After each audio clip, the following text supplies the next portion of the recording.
What's up, everybody? It's Damp. I wanted to do a video today of probably the question I get asked the most, and that is, how do I have so much gold, and how do I make gold, and how do I save gold, and all those things. So gold overall in Darkest Dungeon, you guys know if you're watching this video, is probably the biggest bottleneck that exists in the game.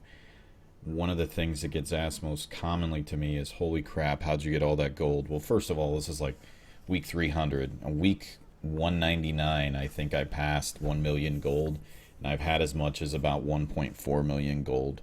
The devs originally retweeted when I hit over a million gold a long time ago, and really there's a few different ways to make gold, so I wanted to give you guys what I feel are the top 15 ways to get gold, and I'll start from the bottom and work my way up. And this is something that won't necessarily apply to all of you, but maybe even if you're advanced, you can take one or two things away that might help you. And hopefully this benefits the vast majority of you who always ask me this question, so I wanted to make sure to do a video for it.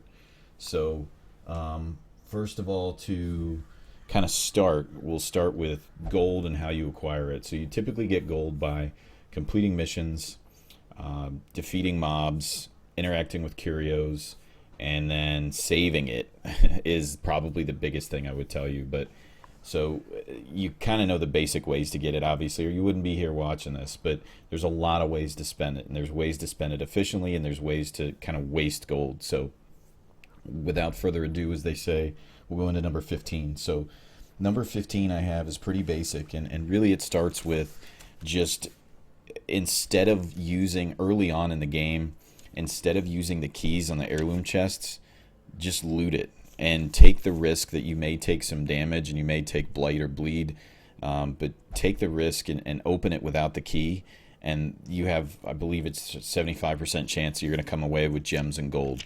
Much more efficient to take gems and gold than it is to take the heirlooms at that point. The only thing you really need is deeds, and there's really only a 1 in 4 chance that you would get a deed there, whereas gold is your primary bottleneck, so you want to make sure to open those when you can. The next thing is the same thing with all the unlocked strong boxes.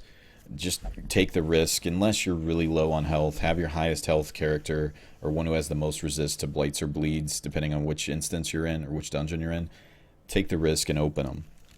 A lot of people I see skip them, and a lot of people I see use keys in the heirloom chest when you don't necessarily have to use that. You can just take a chance and use, just open it yourself.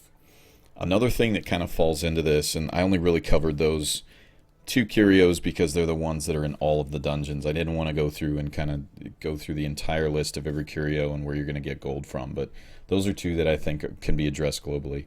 But another way to do it is early on in the game, if you get a bloodthirst ring, you don't have to buy as much food, hardly any food actually, if you have them on all of your characters, and that can save you a lot of money. Every instance you run with those rings when they're on your heroes is saving you money that you would have to use to outfit your party when you provision. So that's another little tip that there's another one called a fasting seal that can also help with that. But just FYI, that's one of the ways I feel that would help you, especially early on in the game.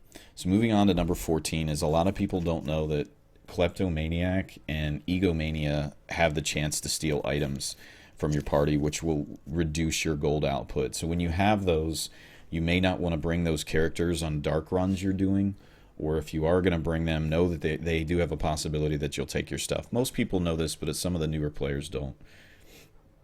Moving on to number 13, when you have trinkets that aren't very good, and you all know what they are, you can see some of my videos if you want to see examples of poor trinkets, but when you have them, you can sell them. The way you sell them is you just go into your trinket menu, and then you can shift, and you'll see how much they sell for. So the ancestrals are 7,500. You look at some of the common ones, they're over 1,000 gold. As you go into uncommon, 1,500.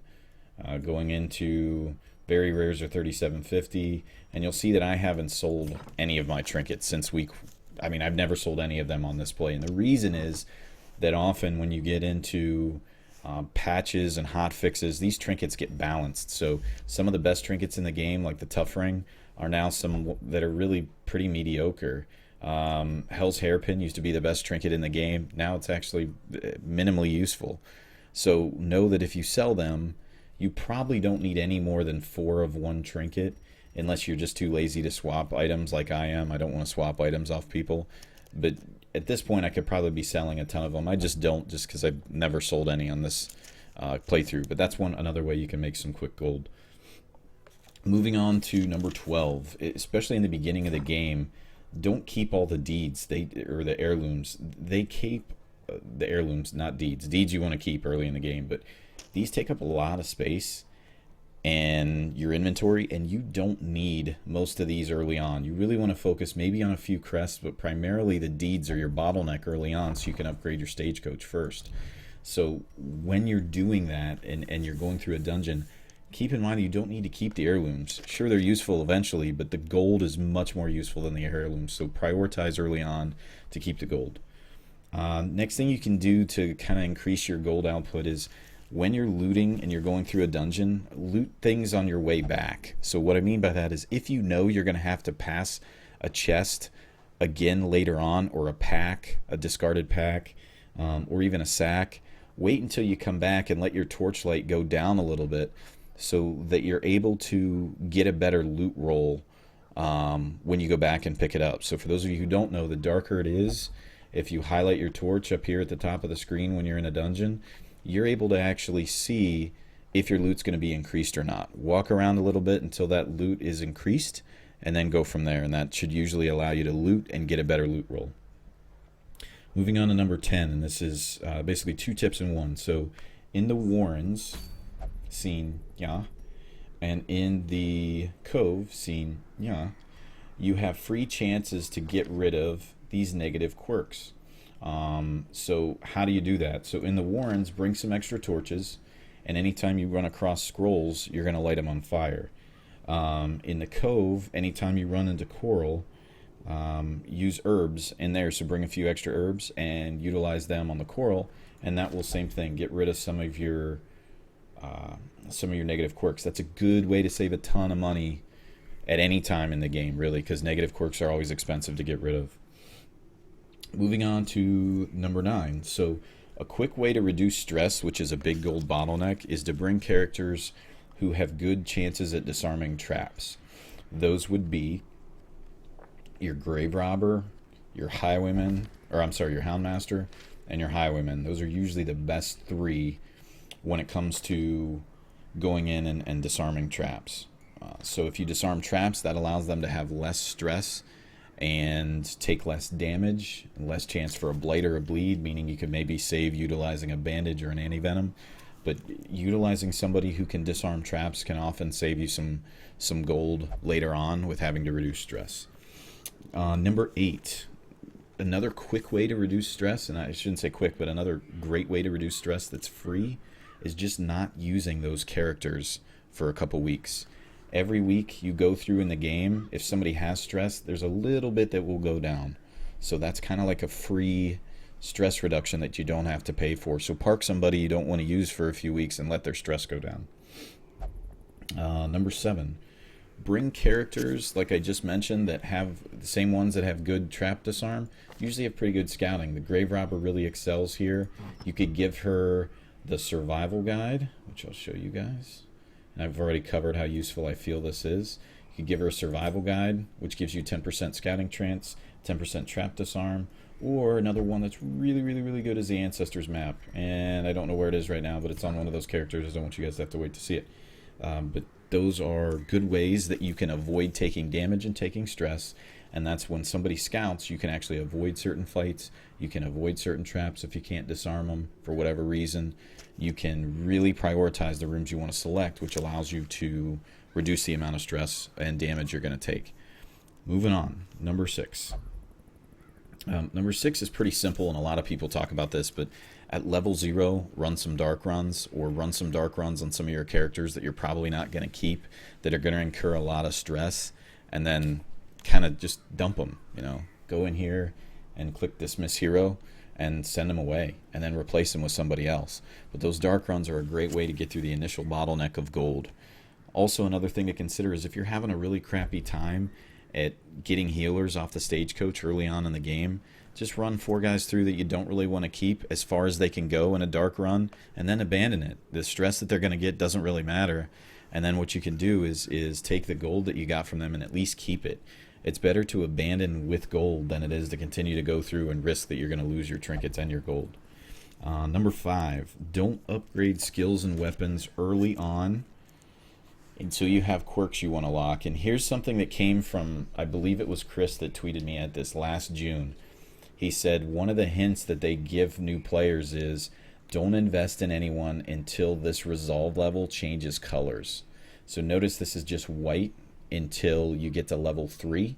So that's something that the devs even designed in their game theory, I guess you would call it, that applies to when you want to invest in characters. Now, when you get somebody really good, you probably want to lock that quirk in, but you want to invest in them, like their weapons, their armor, their combat skills, their camping skills. Invest in that when their color changes. Moving to number 4.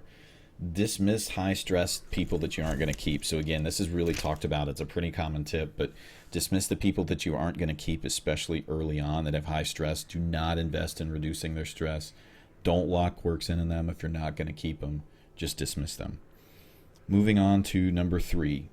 Learn your curios and learn how to interact with them to maximize your gold. A lot of people will simply maximize the loot table, like for example using the key in the heirloom chest. That's not the best way to maximize your loot or your gold. It's the best way to maximize the loot table. So really learn those and learn the intricacies and the ins and outs of them so that you're able to maximize your gold versus just maximizing the loot table.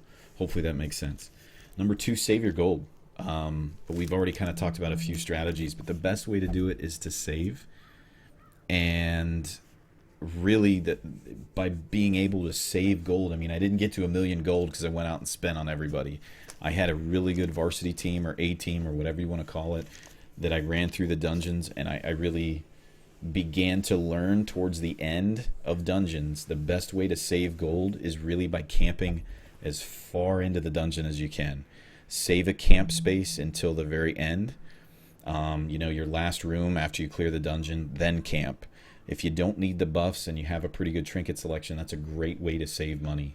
But don't just go out and be a spendthrift. And the only way to know that is you only want to invest in people you're going to keep that are part of your A team. Heal your stress selectively rather than healing everybody. Park a few people for a few weeks. Save your gold. And the last one, and what I feel is the number one way to save or maintain gold or grow your gold, is to provision correctly. So when you look at provisioning, I have a spreadsheet that I utilize, but try and be tight with your money. The risk reward with provisioning, with over provisioning, is that you're probably going to get through the dungeon safe when you have bad RNG. For under provisioning, the big risk you run into is that you aren't able to complete the dungeon because you run out of food. More commonly, you'll run out of food. You'll forget shovels, or you don't have enough shovels. And those are really the 2 biggest that you run into. Not often are you going to bleed to death or need anti-venom to repair your blight to death, but more often than not, it's you didn't bring enough torches, you didn't bring enough food, or you didn't bring enough shovels. The chart I have is really accurate on shovels that you guys can find on my strategy guide. The food is really dependent upon, do I risk taking less food in the hopes that I'll get good RNG, which doesn't often happen? Do you take more food knowing that you might have bad RNG? Do you throw a dart in the middle and hope that it goes well and abandon your dungeon, which might mean that you'll take more stress because you're going to abandon that dungeon, but you will be able to maintain all that gold. So do you park that party? So provisioning correctly is really the best way to make gold, and that's by knowing your curios, knowing what you're going to face. You can see it on my strategy guide, which I'll link in the description below, but that's probably the number 1 tip. And I know that's not mind-blowing or earth-shattering by any means, but it's something I feel that really, really would help you all. Another thing when it comes to saving, just before I kind of close this out, running short dungeons, it can be catastrophic for your stress. It can also be catastrophic for deaths. Short dungeons are the least forgiving and sometimes the hardest on RNG. So unless you're going to dump somebody, I would recommend staying away from the shorter dungeons. That's something that can really, really be brutal early on. So those are my top 15 ways I feel the best ways to make and save your gold. Hopefully that was helpful to you guys. If it was, let me know in the comments below, or if you guys have any other strategies you feel that would help, throw them in the comments below, something I may have missed. So thanks for watching, guys. See you in the next video.